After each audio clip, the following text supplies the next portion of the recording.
वालेकुम, कैसे हैं नाजरीन। यकीनन आप सभी ठीक ठाक होंगे। अल्लाह ताला से दुआ है अल्लाह ताला आपको अपनी हाथ रहमत मोहब्बत और हिफाजत में रखे। हर वो बात जो अल्लाह ही जानता है वो भी कबूल व मंजूर हो, आमीन। इस प्यारी सी दुआ के साथ नाजरीन आज हम तैयार करेंगे दुपट्टे को मज़ीद खूबसूरत।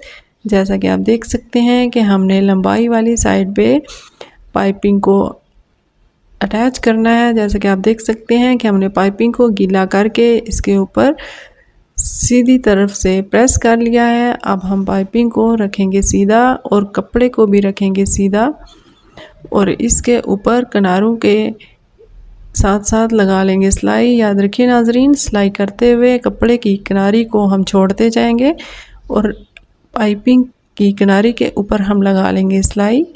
यूँ इसी तरह से सिलाई हम दूसरी साइड पे भी लगाएंगे। सिलाई लगाने के बाद हम एक दफ़ा फिर से शुरू से पाइपिंग को कर लेंगे फोल्ड और ये वाला काम हम करेंगे कच्चे धागे के साथ, कच्चे टांके के साथ हम ये काम करेंगे और इसके ऊपर भी हम लगा लेंगे सिलाई। सिलाई लगाने के बाद हम एक दफ़ा इसको कर लेंगे प्रेस ताकि इसमें किसी किस्म का कोई जोल पैदा ना हो। प्रेस करने के बाद हम इसकी किनारी के ऊपर लगा लेंगे सिलाई। जितना हमने कपड़ा नीचे से फोल्ड किया है उसकी किनारी किनारी पे हम लगा लेंगे सिलाई। सिलाई लगाते हुए हमने कपड़े को नॉर्मल अंदाज में खींचना है और कोई सिलवट कोई बल ना आए, ये आपने याद रखना है। जैसे कि आप देख सकते हैं हमने दुपट्टे के ऊपर लेस को अटैच कर लिया है और अब बारी आ जाती है पल्लू की।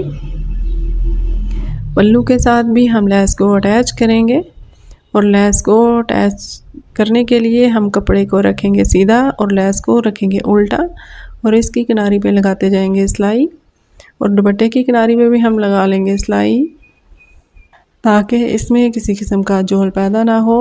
अब इसको सीधा करके दुपट्टे की किनारी पे भी हम लगा लेंगे सिलाई। तो इस तरह से हमारा दुपट्टा बिल्कुल हो जाएगा तैयार। तो नाजरीन आप सबका बेहद शुक्रिया जिन्होंने मेरे चैनल को लाइक करके सब्सक्राइब किया। अल्लाह ताला आपकी ज़िंदगी में बेहद आसानियाँ अता फ़रमाए। आप हमेशा शादो आबाद रहें। आपकी शमूलियत मेरे लिए बहुत अहम है। इजाज़त दीजिए, अल्लाह हाफिज़।